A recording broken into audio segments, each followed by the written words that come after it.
Bonjour et un grand merci d'être parmi nous ce matin pour découvrir ce nouveau programme, le combiné Bali-Australie des îles d'exception. Sur le plateau ce matin, avec nous, nous avons Richard, représentant des ventes de Singapore Airlines. Bonjour à tous. Eka, directrice de l'Office de tourisme de l'Indonésie en France. Selamat pagi. Pierre Vives, le représentant du territoire du Nord en France. Good day, mate. Et puis moi-même, Aurélia, donc la directrice de la production Océanie-Asie pour les marques Australie Tour et Asie Infini. À la fin de la présentation, on essaiera de s'accorder un petit temps d'échange pour répondre à vos différentes questions. Aujourd'hui, on vous emmène aux Antipodes, en Australie et à Bali pour vous montrer comment on peut combiner. Et puis, on va vous former pour que vous puissiez vendre ce package afin que vous puissiez tenter de gagner jusqu'à 6 places à bord de notre Eductour, notre Family Trip, qui vous emmènera à Bali et en Australie. Enfin, on commencera par l'Australie d'ailleurs, pour finir à Bali. L'occasion de vivre en live du 15 au 27 mai prochain cette destination que vous découvrirez aujourd'hui. Alors n'attendez plus, formez-vous et vendez le combiné. Alors on va faire un petit peu de géographie. Le combiné Australie-Bali, on part aux Antipodes. Au programme, vous voyez sur le slide, on a l'Australie avec Darwin et le Top End. On part ensuite dans le Centre Rouge avec le fameux Uluru. Destination incontournable Sydney. Et puis ensuite, on s'envole vers l'île bénie des dieux, Bali. Vous n'avez aucun problème à proposer à vos passagers Bali, puisque dans la tête de chacun, c'est facilement accessible. Pour l'Australie, on a souvent un petit frein en se disant « Oh, c'est un peu loin ». Et finalement, on se rend compte, quand on regarde la carte, que Darwin n'est qu'à 2h30 de vol de Bali. À cette échelle-là, on peut simplement parler d'un petit saut de kangourou. On est juste à côté. Donc en fait, tout au long de ce webinaire, ce qu'on va essayer de vous démontrer en compagnie de Pierre, d'Eka, de Richard, c'est que finalement, cette proximité géographique favorise ce combiné, que ces deux destinations se complètent, se répondent, et que ça devient un combiné aussi naturel que ce qu'on peut penser quand on combine l'Australie et la Nouvelle-Zélande, par exemple. Donc aujourd'hui, on combine Bali et l'Australie. Avant de laisser la parole à Pierre, qui va nous présenter l'état du territoire du Nord, je vous propose de plonger directement au cœur de la destination en vidéo.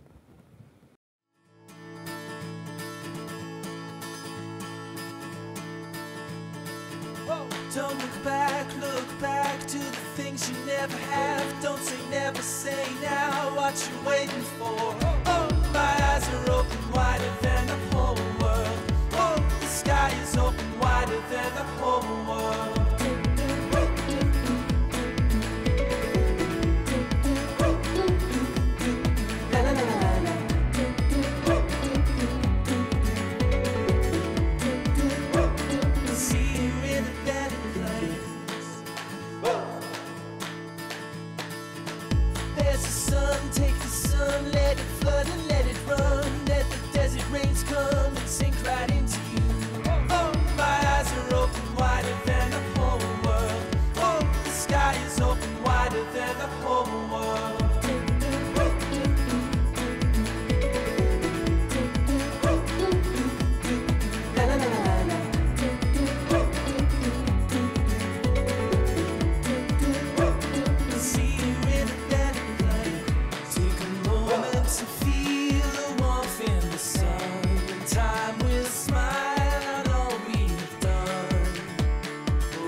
Donc voilà, après cette vidéo qui vous présente un peu les points forts du territoire du Nord, je vais vous présenter un peu la destination. Donc la destination du territoire du Nord, c'est deux régions bien différentes, le Top End et le Centre Rouge. Alors c'est le 3e plus grand État australien, 3 fois la taille de la France à peu près. 1% de la population du pays, seulement moins de 250 000 habitants vivent dans le territoire du Nord, pour 24 millions d'habitants dans toute l'Australie. Darwin, c'est la porte d'entrée internationale du territoire du Nord qui est accessible depuis Paris en seulement 19h15 avec Singapore Airlines. Donc c'est vraiment le plus court chemin vers l'Australie depuis la France. Et il y a également 3 aéroports domestiques, Darwin bien sûr, mais aussi Alice Springs et Uluru qui sont tous reliés aux principales villes australiennes partout dans le pays. Donc le Top End, c'est la région donc, tropicale qui est située à l'extrême nord du continent australien. Autour de Darwin, vous avez tous les plus grands parcs nationaux du pays, c'est-à-dire Kakadu, qui est le plus grand parc national de toute l'Australie, également Litchfield, et puis le parc national de Nitmiluk, qui se trouve au bord de la Catherine River, avec les fameuses gorges de Catherine River. Et comme en Asie, il y a seulement 2 saisons dans le Top End, c'est-à-dire la saison sèche et la saison humide. Donc la saison humide qui va de novembre à mars, et la saison sèche, donc d'avril à octobre. Et toute l'année, bien sûr, une température d'été. L'été toute l'année, 30 degrés à peu près dans le territoire du Nord, dans le nord du territoire du Nord. Et puis alors le centre rouge, par contre, là c'est un contraste complet avec le Top End, puisque c'est une région au climat désertique, avec Alice Springs qui est la capitale, on peut dire, du centre rouge, la capitale aussi de la culture aborigène, puisque c'est vraiment le centre du pays. Et c'est également Uluru qui se trouve à environ 400 km au sud-ouest de Alice Springs. Donc, dans cette région aride, il y a 4 saisons comme chez nous, mais inversées, comme partout ailleurs en Australie. L'hiver, en juillet et août, quand les Français voyagent beaucoup en Australie, il peut faire assez frais dans le désert australien. Qu'est-ce qu'on peut dire encore sur cette région? Elle est rejointe par Darwin par le Stuart Highway, l'Explorer's Way, qui est la grande route australienne qui traverse le pays du sud au nord et qui donc fait à peu près 3000 km jusqu'au sud de l'Australie. Mais entre Alice Springs et Darwin, il y a 1500 km à peu près. Voilà. On part Alors oui, à Bali. maintenant on va partir sur Bali avec une petite vidéo de présentation. Et ensuite, Eka vous parlera un petit peu plus en détail de la destination. Beragam budaya begitu mengagumkan, keelokan alamnya, oh sungguh mempesona, indahnya negeriku. Ku cinta, aku terpana, pesona Indonesia.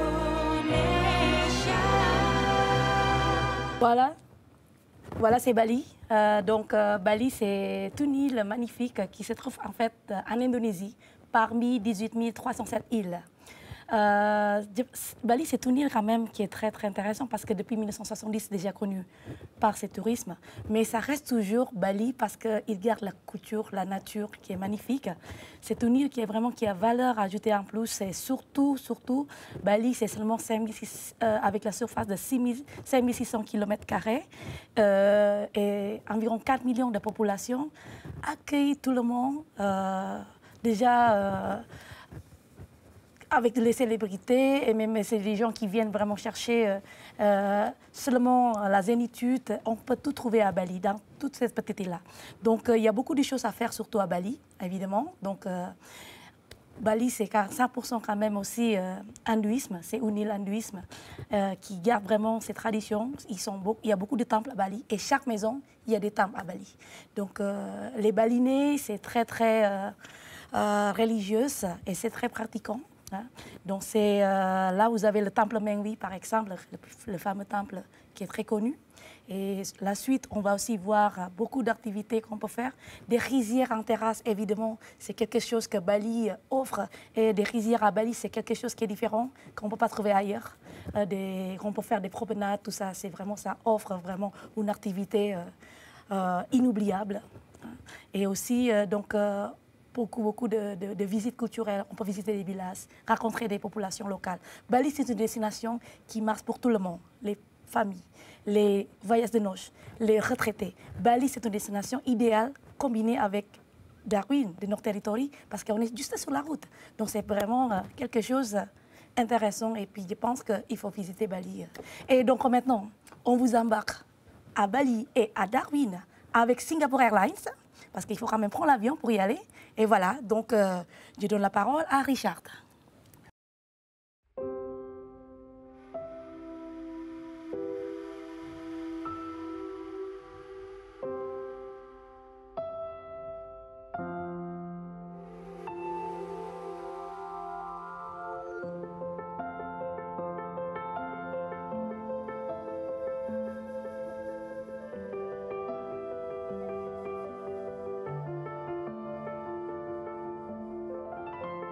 nous parcourons le monde à la recherche des meilleures traditions pour que votre voyage ne ressemble à aucun autre. Dans ce monde où tout change, certaines choses ne changeront jamais. C'est pour cela qu'en notre compagnie, vous serez toujours comme à la maison. Singapore Airlines, la plus belle façon de voyager vers l'Asie et l'Océanie. Bonjour à tous et merci d'être avec nous pour ce webinaire sur ce superbe combiné mêlant l'Australie et Bali. Alors pour rejoindre ces destinations, il faut évidemment prendre l'avion. Singapore Airlines, on vous rappelle rapidement, entre Paris et Darwin, c'est 19h15 de vol, alors qu'entre Paris et Bali, c'est seulement 17 heures de vol. Donc on voit bien la proximité des deux villes. Alors Singapore Airlines, en quelques mots, très reconnu pour son service, bien sûr, c'est ce qu'on appelle le service légendaire, l'hospitalité asiatique. Et on reconnaît très bien nos hôtesses grâce à leur uniforme unique, le sarung kebaya, créé par un Français en 1968, par Pierre Balmain. Un petit rappel technique, nous volons bien sûr au départ de Paris, mais nous n'oublions pas la province, avec des possibilités de préacheminement, que ce soit via Paris, via Zurich ou via Munich et Francfort, avec nos partenaires. Alors, l'expérience à bord, que trouve-t-on à bord de ces avions?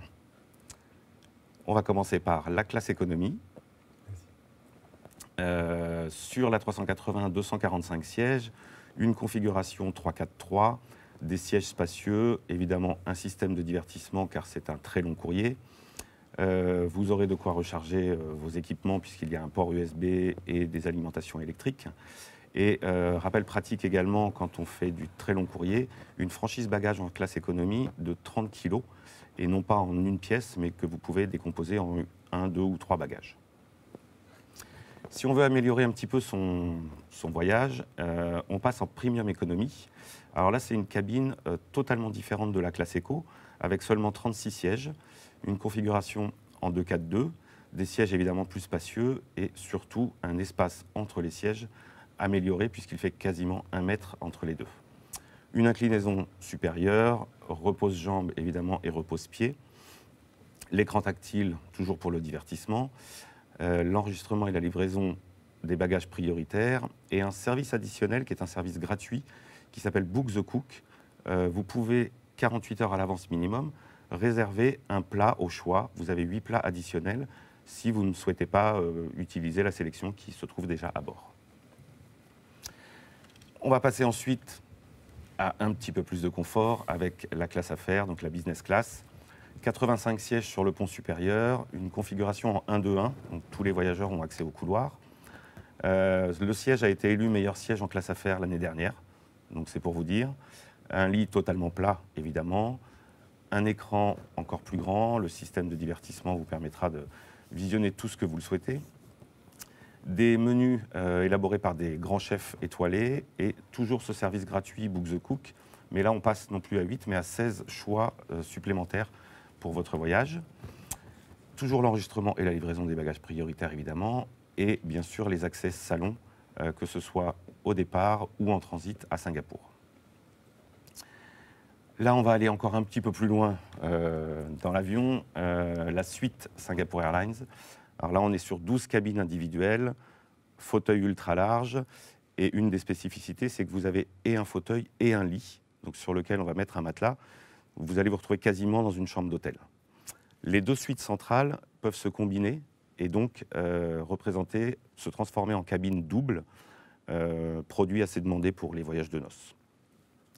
Toujours le comptoir dédié, livraison prioritaire des bagages.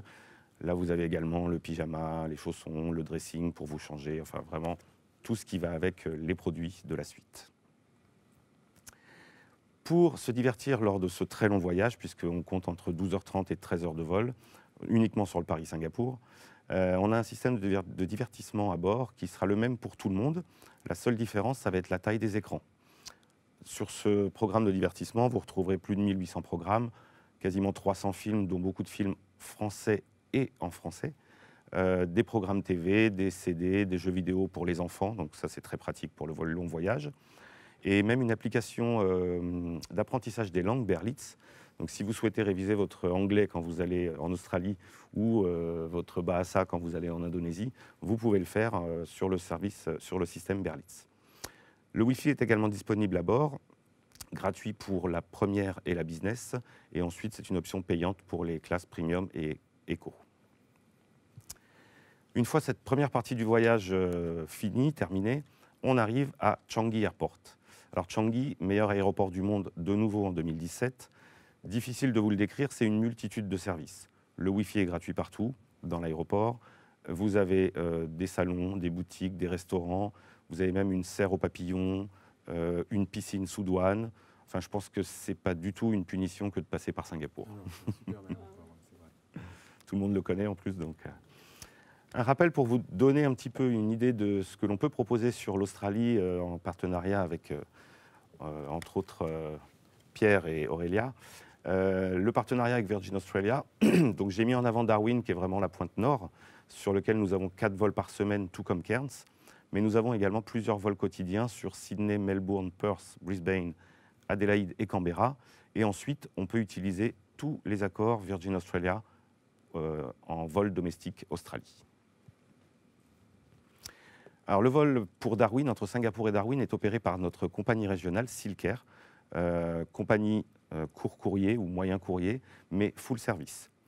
Et donc, de nouveau, un rappel, Paris à Darwin, 19h15, Paris-Denpasar, 17h, donc on est vraiment très proche des deux villes.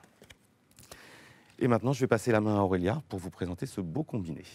Voilà, donc combinant à la fois l'Australie et l'Asie, ce programme est repris dans nos 2 brochures. Donc la brochure Australie Tour, que vous avez tous reçue, et la brochure électronique Asie Infinie, donc disponible sur notre portail B2B ou sur brochure en ligne. Toutes nos versions électroniques de brochures, de toute façon, se retrouvent et sur notre B2B et sur brochure en ligne. On va partir maintenant dans le côté technique de ce programme. Donc le combiné Australie-Bali, ce n'est pas un circuit en groupe. C'est vraiment quelque chose qui a été monté comme un itinéraire à la carte, préétabli, pour plus de liberté, plus de flexibilité. Donc ce programme est tout nouveau. Il inclut, on le revoit sur le slide, les vols pour que vos passagers ne soient pas perdus. Ça inclut les vols, les taxes forcément, les transferts à l'arrivée, que ce soit en Australie ou que ce soit à Bali, le logement dans différentes catégories, on ne voyage pas tous dans les mêmes catégories d'hôtels, les locations de voitures, puisqu'en Australie, on va faire un peu de road trip, on va découvrir à son rythme au volant d'une voiture ou d'un 4x4 en fonction des destinations. On sera un petit peu plus pris en charge côté Indonésie, puisqu'on aura des excursions qui se feront en privatif en français. Et puis, on aura des croisières aussi en Australie pour essayer de vivre au maximum ces 2 destinations. Donc, comme je vous le disais, ce programme, c'est juste un exemple.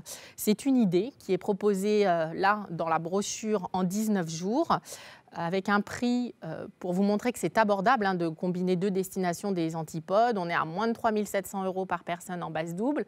Ce tarif, forcément, va varier en fonction de la saisonnalité, en fonction des disponibilités sur les vols, sur les hébergements, la période de voyage, en fonction des saisons forcément, le choix d'hébergement, le nombre de voyageurs. Et puis on peut partir tous les jours. Les départs sont en demande, ça se fait quotidiennement chez nous. En tant que spécialiste du à la carte, et c'est pour ça en général que vous nous interrogez, que ce soit pour l'Australie ou pour l'Asie, on peut facilement ajuster cet itinéraire. On peut le modifier en fonction du budget de vos clients, de ses intérêts, pour satisfaire chacun. On peut ainsi modifier la durée, le type d'hébergement, remplacer certaines parties qui étaient proposées en autotour en Australie par des mini-circuits, vivre peut-être l'expérience de la nuit à la belle étoile dans un swag dans le centre rouge ou d'être réveillé au son des oiseaux dans le parc national de Kakadu, voire même de prévoir des itinéraires privés si le budget de vos passagers le permet. Tout est modulable.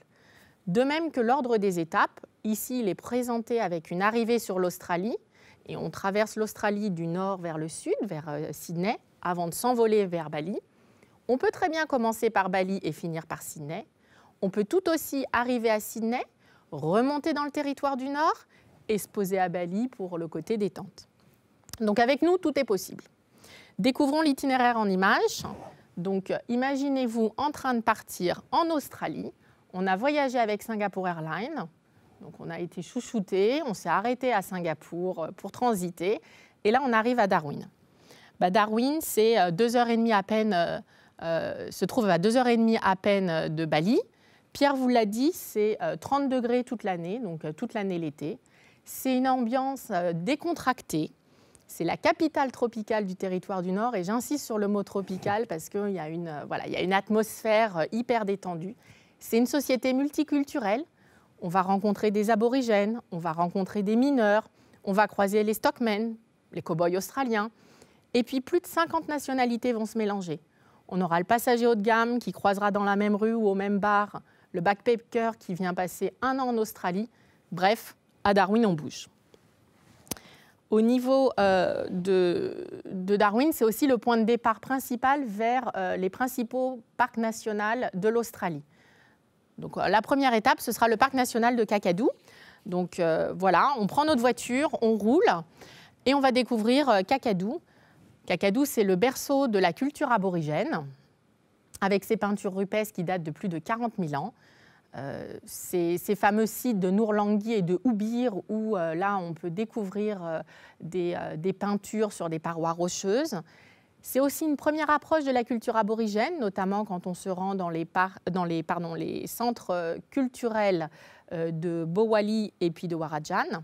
C'est une manière d'en savoir un petit peu plus sur l'histoire de l'Australie et surtout sur son histoire naturelle. On a vu le côté culturel de Kakadu, donc une importance culturelle et une nature exceptionnelle. C'est ce qui a valu d'ailleurs au Parc national de Kakadu d'être doublement classé au patrimoine mondial de l'UNESCO. Donc c'est vraiment très riche. Côté nature, donc Kakadu est réputé pour son écosystème unique qui va mêler des plaines marécageuses où vont se poser des oiseaux échassiers, où on va croiser parfois des buffles d'eau, et puis des billabongs couverts de nénuphars où aiment se cacher les fameux crocodiles. Donc, faisant partie intégrante du programme que nous avons proposé en brochure, on a une petite croisière d'1h30 sur le Yellow Water, l'occasion de faire connaissance avec les différents animaux et essayer d'approcher les fameux crocodiles. On continue notre route, on est rentré par la porte nord de Kakadu en venant de Darwin. On a visité Kakadu, on l'a bien exploré. On va sortir par la porte sud en direction du parc national de Nitmiluk dans la région de Katherine.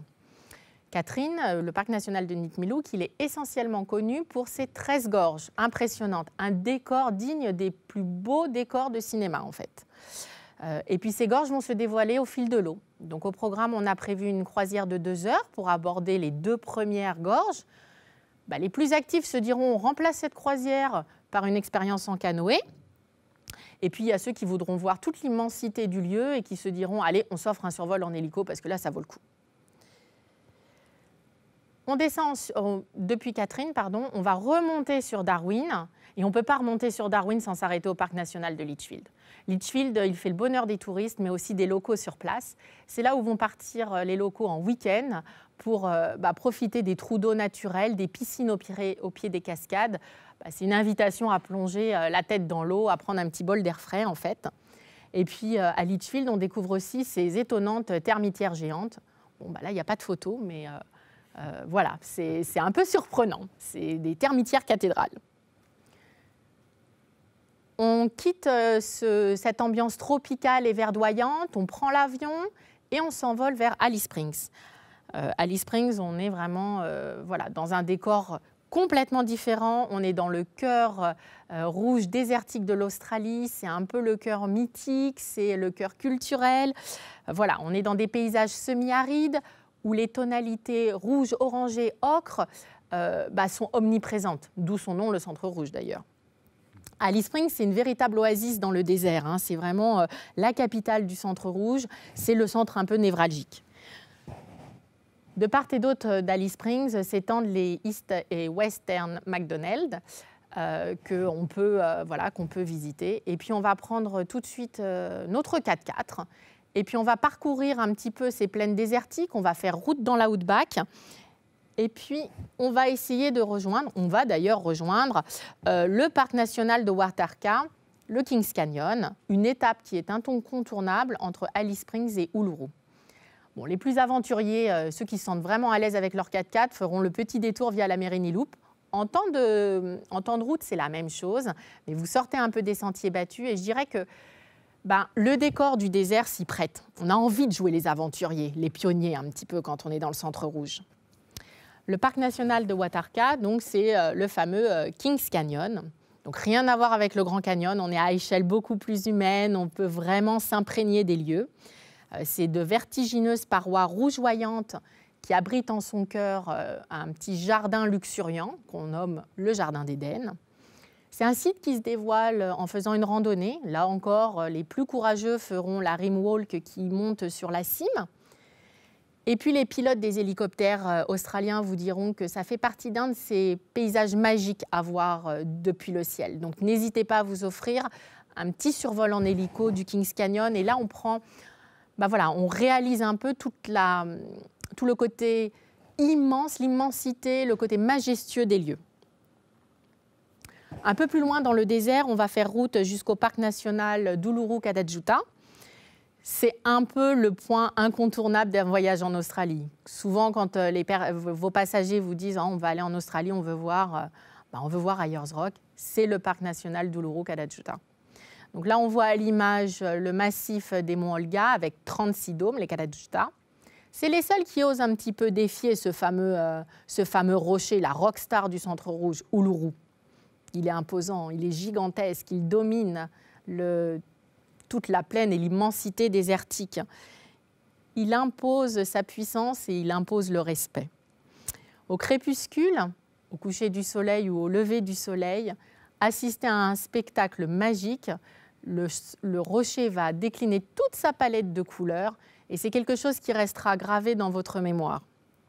C'est le point fort, peut-être, le centre rouge de votre voyage. C'est vraiment un dépaysement complet par rapport à ce qu'on a l'habitude de vivre. Et puis un voyage en Australie ne serait pas complet, entre guillemets, sans un saut de puce à Sydney. On y passera 3 nuits. Sydney, que dire?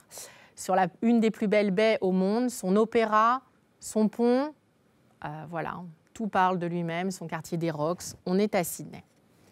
On quitte l'Australie et on s'envole pour Bali, l'île bénie des dieux.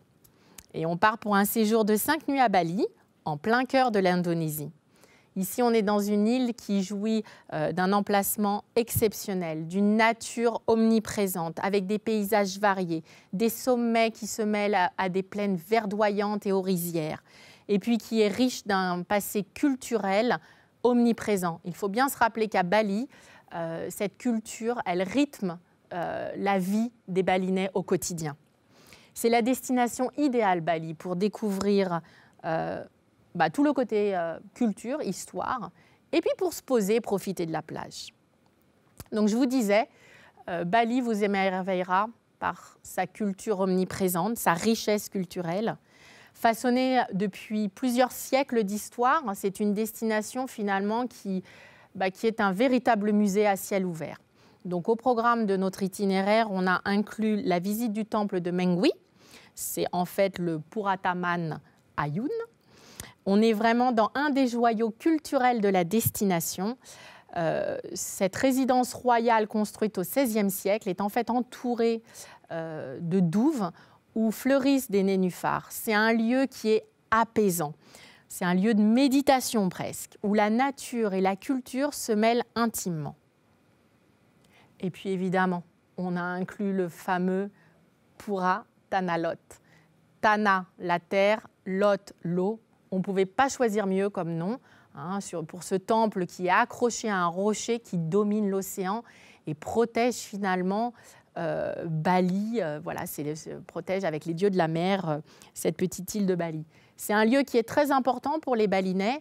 C'est sans nul doute un des sites les plus visités et les plus photographiés. Il est hyper photogénique. On dit ça à Bali, c'est le mont Saint-Michel balinais. Voilà, le mont Saint-Michel balinais. Nos 3 premières nuits à Bali, on va les passer à Ubud. C'est un peu le cœur culturel, c'est un haut lieu artistique. C'est là où il fait bon, de prendre son temps, de vivre calmement. Et puis évidemment, on va enfourcher un vélo pour traverser les paysages verdoyants. On va suivre les sentiers qui longent les rizières. Et puis on va traverser des villages traditionnels pour aller à la rencontre des locaux. Après ces quelques journées de découverte, on a envie de se poser quand même. Donc en fonction de la catégorie d'hôtel choisie par les passagers, ce sera Sémignac, un peu chic et glamour, ou Sanour. Sanour, un petit coin de paradis, certains vous diront. 4 km de sable blanc, une invitation farniente. Et puis profitez de votre séjour dans le sud de Bali pour visiter et profiter des plages finalement qui sont de véritables criques sauvages et qui figurent parmi les plus belles de l'île. Ici, les couchers de soleil sont tout simplement magiques. Et puis les surfeurs apprécieront les lieux aussi puisqu'il y a de très nombreux spots de surf. Donc, il y a de quoi faire. Après vous avoir présenté les différentes étapes du programme, je vais laisser la parole à Pierre et à Eka qui vont vous prouver à quel point ces deux destinations se combinent finalement naturellement, qu'elles se répondent, que ce soit au niveau culturel, nature. Ils vont vous faire voyager à travers un voyage thématique en images, inspirationnel. Allez, on y plonge. On commence par les paysages contrastés. Un seul voyage, mais deux destinations. Chacune avec ses propres spécificités, la garantie en tout cas d'un dépaysement total avec un patchwork de couleurs. Côté paysage, Eka, tu nous illustres un petit... Pardon, Eka et Pierre, vous nous illustrez. Pierre, je te laisse commencer. Voilà. Alors là, on est sur des paysages du Centre Rouge. Donc, il y a, comme je vous disais en début de présentation, le territoire du Nord, c'est vraiment très contrasté entre le Top End tropical et le Centre Rouge désertique. Donc là, vous voyez les alentours de Kings Canyon avec cette terre rouge qui est omniprésente partout dans le centre du pays. Des terres arides, des reliefs très spectaculaires, et puis des paysages vraiment emblématiques. C'est ce qu'on imagine un peu quand on pense à l'Australie. On pense à ce type de paysage, ces grandes routes qui traversent les espaces infinis, et pour arriver au mythique Uluru, donc le fameux monolithe, le plus gros monolithe à la surface de la planète, qui symbolise à lui seul toute la culture aborigène, si importante pour toutes les personnes qui visitent l'Australie. Donc c'est vraiment là qu'on peut ressentir le côté sacré un peu du désert australien. Et alors en contraste, on va ensuite voir le Top End qui lui se caractérise par une présence de l'eau absolument partout, une végétation luxuriante, tout un système de rivières, de chutes d'eau, de cascades, de billabong. Le billabong, c'est le terme aborigène pour désigner une piscine naturelle. Donc il y en a absolument partout. Alors certaines sont très favorables à la baignade et on peut s'y baigner à loisir comme dans le parc de Litchfield. Et par contre, dans d'autres endroits du Top End, il y a des billabongs qui sont infestés de crocodiles. Donc là, il vaut mieux éviter d'y tremper les doigts. C'est même fortement déconseillé. On va maintenant passer à la nature de Bali et c'est Eka qui vous en parle. Alors, c'est impossible de visiter Bali sans visiter des rizières. Hein. Surtout des rizières en Bali, c'est des rizières qui est quand même... On peut faire des trekking, mais ce n'est pas seulement le trekking, mais ça donne une expérience. À travers des rizières, on peut faire du vélo et en marchant, on peut rencontrer des populations. Le trekking à Bali, on peut faire aussi dans les rizières, au centre de Bali surtout, à côté de Ubud. Il y a aussi le parc national qui est un peu plus dans le nord, on peut voir les cascades. C'est une excursion qu'on peut faire ça une demi-journée et aussi jusqu'à une journée. Donc quelque chose qui est vraiment faisable pour tout le monde, de 7 ans à 77 ans. On peut faire le matin et puis visiter les écoles, rencontrer des populations, voir comment les paysans travaillaient, cultiver du riz. On cultive du riz 3-4 fois par an en Indonésie, donc ça dépend des régions. À Bali, c'est 3-4 fois aussi par an. Donc la terre est très très fertile. Et bien sûr, le volcan, on a 500 volcans en Indonésie. Hein. Donc à Bali, on peut faire aussi de trekking pour voir le volcan qui coupe le souffle, qui est magnifique. Donc il y a beaucoup de gens qui sont fait exprès de venir voir en Indonésie, surtout à Bali, pour visiter que le volcan. Et on peut faire une promenade. Et bien sûr, les places pour se reposer. C'est très important aussi que je voulais vous transmettre le message. Nous, les Indonésiens, et surtout à Bali, on est très très fait attention avec l'environnement. Et surtout, Bali, les gens ils vivent de tourisme. Et surtout pour garder vraiment la place pour qu'il soit bien quand même propre. Et puis surtout, le sous-marin, on a beaucoup de programmes. Même le gouvernement, ils ont mis un effort pour vraiment garder, conserver bien pour les endroits pour le snorkeling. Ça, c'est très important. Et surtout, nous, ça nous permet en fait de montrer aussi, et les gens quand ils vont là-bas pour faire les snorkeling, voir les mantas, tout ça. Et on peut faire ça à Bali. On peut faire tout en fait à Bali, toutes les activités maritimes. Voilà. Des eaux cristallines. Et l'eau cristalline, ça c'est à Nusa Penida, on fait une excursion. Alors ça c'est important aussi, c'est bon aussi à savoir que quand vous dites « Ah oui, mais Bali c'est touristique, il y a du monde », vous pouvez aller à Bali où vous pouvez trouver personne. Il faut seulement aller dans les endroits. Donc Bali, certes c'est une île touristique, mais en fait il y a les endroits aussi que vraiment que vous pouvez trouver personne parce que comme je vous ai dit, Bali c'est quand même une île qui a beaucoup de la nature et la faune et la flore à visiter et la culture et ça reste toujours Bali. La culture, justement. Un voyage, c'est aussi une aventure humaine. Ce sont des moments de partage, des regards, des rires, des sourires qu'on va échanger avec les gens. Ce sont deux destinations, donc avec deux peuples différents, mais la garantie de rencontres inoubliables. N'est-ce pas, Eka? Tout à fait, tout à fait. Et surtout, Bali, des gens, donc ils sont, je dirais 99% hindouisme, parce qu'il y a 1% des gens dehors de Bali qui vivent à Bali, mais qui a des très grandes tolérances. Surtout, même à Bali, les hindouismes, ils ne peuvent pas tuer les animaux. Hein, donc ils sont très religieux. Ils vont au temple tous les jours. C'est pas parce qu'il y a des touristes. Il y a des cérémonies presque tous les jours, parce que les Balinais, ils font les cérémonies de toute sa vie, depuis la naissance, même couper les dents, avant le mariage et pendant le mariage, après avoir le premier enfant et tous les jours. Ça fait partie. Tout est prétexte à Exactement. cérémonie. Donc là, si vous dites, heureux. est-ce qu'on peut voir Et en fait, le premier problème, le bouchon à Bali, c'est des cérémonies. Parce qu'il y a tellement beaucoup de cérémonies et nous, on doit attendre des fois pour... C'est très coloré, très festif. Il y a même les cérémonies pour préparer la cérémonie. C'est incroyable. Et c'est bien sûr le sourire, la gentillesse. Les locaux, les Balinais, ils sont... Quand vous êtes perdu à Bali, vous avez besoin de craindre parce qu'en fait, il y a toujours quelqu'un qui va vous aider de vous amener à votre destination. Et la famille. Donc, voilà, donc les colorés, les Balinais, ils travaillent toujours ensemble pour préparer. Donc, c'est vraiment quelque chose qui sont déjà depuis sa tradition. Donc, ils ne font pas ça parce qu'il y a des touristes, mais ils font ça parce que ça fait partie de leur vie quotidienne. Donc, ça, c'est ce qui est beau. Alors, l'Australie, la population australienne, elle est très composite, comme disait Aurélia en début de présentation. C'est très cosmopolite, très multiculturel. Il y a bien sûr la forte présence des aborigènes, surtout dans le territoire du Nord. En fait, c'est un des États australiens où il y a la plus forte proportion de population aborigène. Il y a 25% de la population du territoire du Nord qui est aborigène. Donc ça fait à peu près 60 000 personnes qui sont d'origine aborigène dans le territoire du Nord.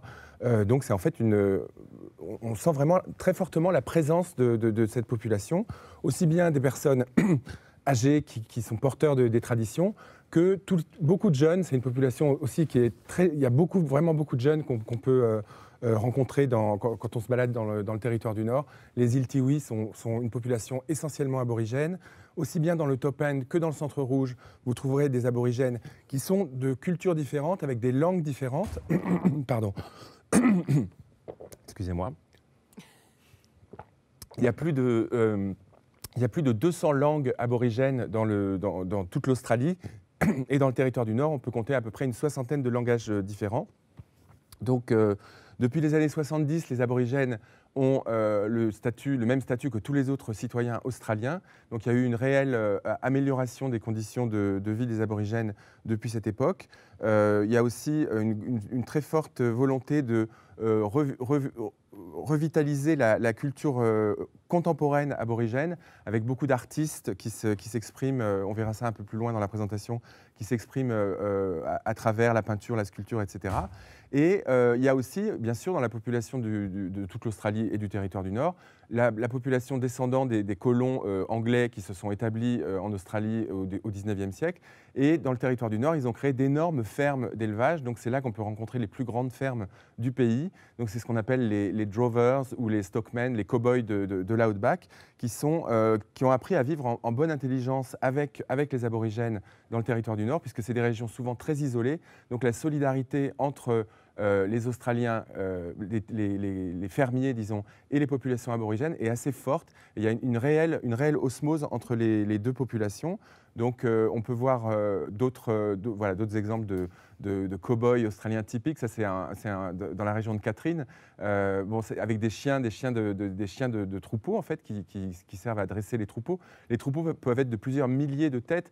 Donc visiter une ferme australienne, ce n'est pas du tout comme une ferme en France. Hein. Ça peut être grand comme un département français, quasiment oui, parce la que taille des fois, les chiens sont remplacés par les hélicos. Et voilà, les stockmen, des fois, sont sur des motos, voire des hélicoptères pour rassembler le bétail. Donc c'est vraiment une autre dimension. En Australie, tout est surdimensionné. Donc c'est effectivement le cas dans ces fermes. Puis il y a aussi une chose qui est très typique des Australiens, c'est qu'ils adorent rigoler ensemble.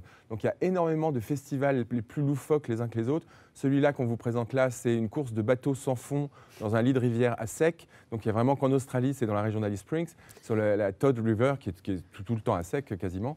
Et il n'y a qu'en Australie qu'on peut avoir ce type d'expérience. Il y a aussi des régates dans des bateaux faits avec des bouteilles, des canettes de bière. Enfin, il y a toutes sortes de festivals plus loufoques les uns que les autres. Et puis les Australiens aiment bien toujours se réunir le soir autour d'une bonne bière ou d'un verre de vin blanc pour les dames, pour se raconter la journée, rigoler ensemble. C'est très typique de l'Australie et c'est des moments que vos clients peuvent partager très facilement, aussi bien les rencontres avec les aborigènes qu'avec les Aussie Blokes comme cela. Donc que ce soit en Australie ou à Bali, ce sont des cultures qui sont profondément ancrées dans leur tradition et que finalement on va découvrir à travers l'art. Donc Pierre, tu nous en dis un petit peu plus sur cette culture ancestrale aborigène? Alors la culture aborigène, elle est très riche de traditions qui datent de milliers d'années. Alors c'est une culture orale essentiellement. Maintenant, on connaît bien la peinture aborigène, mais à l'origine, la peinture aborigène, ce n'était pas de l'art, c'était plus comme un moyen de laisser des messages, de témoigner, soit de transmettre les légendes également de la création du monde, du temps du rêve, comme ils disent, le dream time, avec toute une mythologie propre à la culture aborigène qui était transmise de génération en génération par exemple, des peintures rupestres qu'on peut trouver dans le parc de Kakadu, ou bien des fois aussi simplement dessinées sur le sable pour exprimer, pour expliquer comment le serpent arc-en-ciel a créé tel ou tel lieu. Et puis il y a aussi tout un tas de cérémonies qui rythment un peu la vie des populations aborigènes depuis l'enfance jusqu'à l'âge adulte, jusqu'à la vieillesse, des rites de passage, des rites aussi de mariage, des cérémonies funéraires, etc. Donc il y a énormément de rituels qui sont très impressionnants et qui sont possibles. On peut très bien en fait assister à certaines de ces cérémonies. Je vous parlais de l'art pictural qui a pris son essor seulement dans les années 70, tel qu'on le connaît aujourd'hui, c'est-à-dire des peintures à base d'acrylique sur des toiles, alors qu'à l'origine, c'était plus des peintures, soit des peintures corporelles, soit, comme je vous disais, des peintures rupestres, qui servaient plus à témoigner en fait de la vie des gens dans le désert ou dans les régions tropicales du top end, et qui maintenant, grâce à l'exposition au monde, à l'ouverture au monde des aborigènes, se sont transformés en une forme vraiment d'expression artistique. Donc il y a des grands artistes aborigènes qui sont reconnus maintenant dans le monde entier, des peintres, mais aussi des sculpteurs qui sont vraiment très fameux et qu'on peut bien sûr rencontrer et voir travailler quand on visite le Centre Rouge ou le top end. Faire des ateliers. On peut participer également à des ateliers. Ouais. On verra ça un peu plus loin dans la partie activité. La culture australienne, c'est aussi une culture culinaire, alors on appelle maintenant la cuisine moderne australienne, c'est-à-dire que c'est la cuisine adaptée avec les ingrédients du bush, les ingrédients du désert, les fruits, les plantes, les herbes, les épices, qu'on peut trouver dans la nature australienne et qui servent à en fait transformer des plats qu'on connaissait un peu comme chez nous, cuisine occidentale, qui ont pris des saveurs différentes grâce à l'ajout des ingrédients typiquement australiens, absolument délicieux. Dans la partie tropicale de l'Australie, dans le top end, tout pousse toute l'année, hein, puisque tous les fruits tropicaux, etc. Et même dans le désert, on peut d'ailleurs aussi participer à des tours qui s'appellent les Bush Tucker Tours, où on va apprendre comment les aborigènes se soignent, se nourrissent avec les plantes, les insectes qu'on peut trouver dans le désert. On dirait que tous les balinais sont tous des artistes. Ils sont nés en tant que des artistes. Parce que surtout, il y a beaucoup de villages d'artistes à Bali. Par exemple, Celuk Mas Ubud, où il y a, c'est connu par les sculptures du bois, de cailloux et de l'argent. Et puis aussi, les peintres. Beaucoup d'artistes peintres balinais, surtout à Ubud, il y a beaucoup de musées de peintres, beaucoup de peintres mondiaux, internationaux qui sont venus à Bali, c'est seulement juste pour apprendre l'art balinaise. Donc, surtout au temple, les balinais, ils viennent au temple aussi pour faire sculpter le fruit. Le temple, c'était sculpté par eux-mêmes. Et donc, Bali, c'est connu aussi par ses danses, des danses balinaises, des danses traditionnelles. Tous les balinais qui sont nés, ils sont déjà savoir danser. Ça, c'est quand même incroyable. Donc, du coup, on dit que tous les balinais sont des artistes. C'est vraiment, ils ont fait ça vraiment par autodidacte, par eux-mêmes. Donc, c'était vraiment naturellement. Et ça, c'est quand même quelque chose que je pense que très intéressant parce qu'on le voit chaque fois. Les artisanats, bien sûr, quand vous êtes à Bali, donc c'est quand même, il y a les artisanats balinais, voilà, des colliers, tous les bijoux. Les femmes adorent ça parce que c'est vraiment quelque chose très différent et puis très coloré avec tous les motifs vraiment balinais qui sont créés vraiment eux-mêmes. Et en parlant aussi l'artisanat, pour les Indonésiens et surtout pour le Balinais, la gastronomie, la culinaire, c'est très important. On adore manger et on adore bien manger. Et tous les ans à Bali, il y a le festival qui s'appelle Ubud Food Festival, où tous les chefs internationaux, ils sont venus pour montrer leur restaurant. Et d'ailleurs, à Ubud, il y a l'un des meilleurs restaurants, le top 40 en Asie, il se trouve à Ubud, qui s'appelle le Cavor. Donc c'est quelque chose vraiment, il y a beaucoup, au Bali, c'est l'endroit où les chefs, ils peuvent trouver ces inspirations pour créer ou pour faire des plats vraiment différentes. Donc, et surtout parce qu'on a des épices et on a beaucoup d'ingrédients vraiment qu'on ne trouve pas ailleurs. Et bien sûr, à part de gastronomie, moi je voulais aussi parler un petit peu le bien-être. On connaît tous le massage balinais. Quand on va à Bali, les gens ils vont dire d'abord, je voulais voir la couture, mais après, le massage. Parce que déjà, tous les produits, le massage, tout ça, c'est fabriqué à Bali. Et le massage balinais, je pense, c'est l'un des massages quand même le plus connu ici dans le monde. Et c'est le massage qui nous fait vraiment détendre. Déstresser. On y reviendra dans les activités. Et puis, oui. Rester le zen. Spa, être zen. Et puis, c'est une faune qui est variée, hein, que ce soit en Australie ou à Bali. Et quels sont les animaux que tu pourrais nous faire découvrir, toi, à Bali? Alors, nous, voilà, quand on parle Bali, on parle des singes. Parce qu'il y a le forêt de singes à Ubud qu'on peut visiter. Et c'est vrai, les singes à Bali, c'est un peu spécial parce qu'ils vivent en liberté. Et les Balinais, ils ne veulent pas le... D'ailleurs, par contre, on essaie quand même les éduquer de ne pas embêter les touristes, tout ça. Donc, par contre, c'est quelque chose quand même qui est intéressant parce que, bon, ça fait partie, en fait, de la vie balinaise. Donc, parce que les animaux, la flore et la faune, dans le hindouisme, c'est quand même, ça fait partie de l'harmonie de la vie, quoi. C'est le balance pour vivre ensemble avec la nature. Et puis des oiseaux aussi. Tout à fait, on a le parc des oiseaux qui est intéressant. Donc c'est pour ça, pour les familles, pour les enfants, ils adorent ça. On a même le parc d'éléphants aussi à Bali. Donc ça ne vient pas de Bali, les éléphants, mais on amène les éléphants à Bali pour voir tous les animaux qu'on peut trouver en Indonésie, dans le parc qu'on peut trouver. Ça permet des gens, quand ils vont visiter Bali, ils peuvent visiter tous les animaux qu'on peut trouver en Indonésie. Voilà. Puis il y en a qui font un peu peur quand même. Hein. Tu as des reptiles qui sont... Ils sont végétariens. Ouais. Donc, une façon de nous rassurer. Voilà. Hein. Donc, il ne va pas vous manger. Et puis, tu as sous l'eau. Ah ben voilà, on peut même voir Manta, hein, donc voir bien sûr le Nemo, on dit que ça.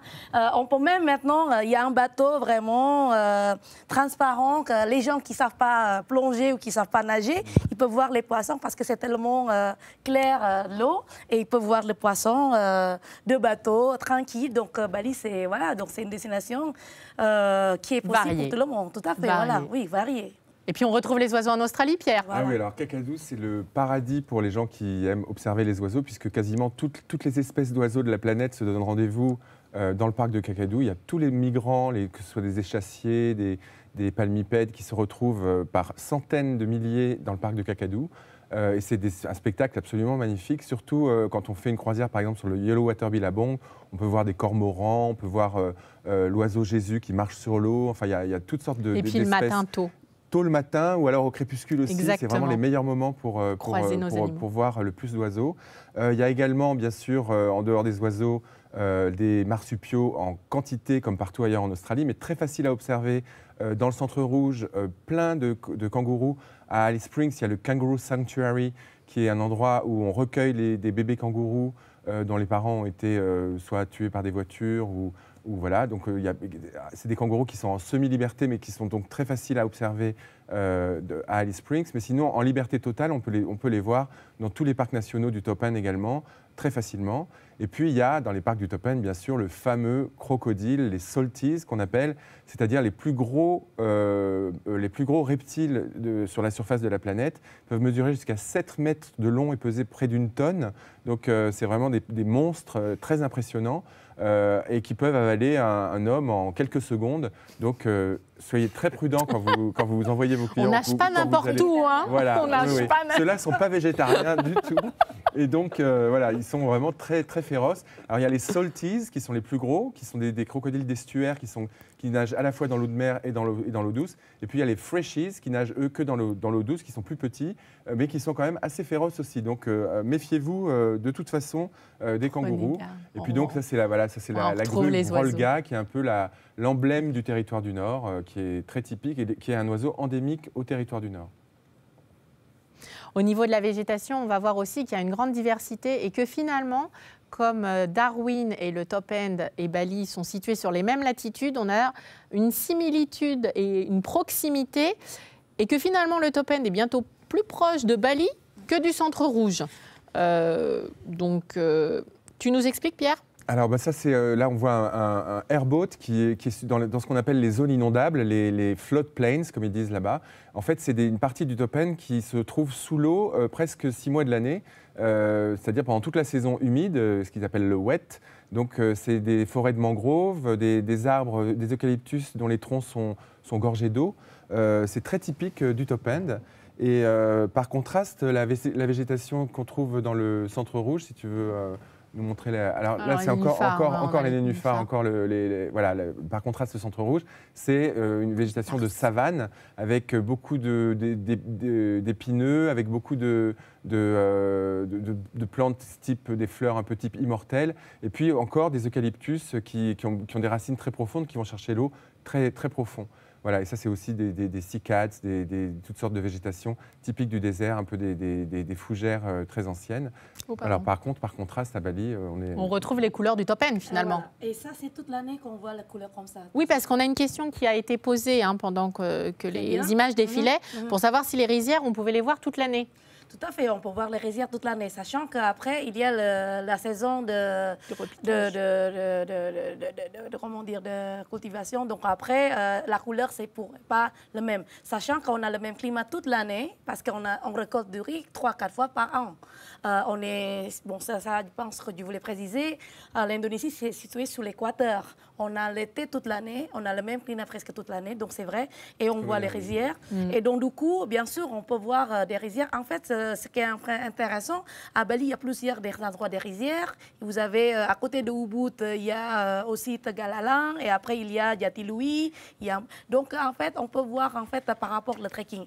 Après, bien sûr, le plus beau, c'est voir quand c'est pas encore la saison juste avant la cultivée, récolte, avant quand la c'est récolte long. de riz. Mais après, pendant la récolte, on peut voir comment les paysans travaillent aussi. Donc, il y a toujours Donc des finalement, avantages. chaque saison, on peut toujours découvrir quelque Exactement. chose. Hein, c'est toujours intéressant. Voilà, Tu voilà. retrouves les nénuphars aussi à Bali. Ah bah partout, partout. Comme on les a sur, dans- D'ailleurs, à le Kakadu. nénuphar en Indonésie, c'est fait aussi maintenant. Ils l'utilisent aussi pour les combustibles. Donc, ils sont en train de faire, de trouver des solutions parce qu'en fait, oui, surtout, c'est dans tous les temples à Bali, il y a toujours un petit, comment dire, Un bassin canal, ou- bassin, parce que de l'eau, pour les hindouismes, ça veut dire c'est la vie. Donc c'est pour ça, et c'est aussi pour purifier. Donc c'est toujours important, c'est toujours avoir le bassin à côté du temple, parce que beaucoup des Balinais, ils viennent au temple pour purifier eux-mêmes dans le bassin. Donc surtout, voilà, les nénuphars, c'était partout, donc ça Une fait végétation partie. Et c'est tropicale. vert tout le temps, de toute façon, voilà. Donc c'est vraiment...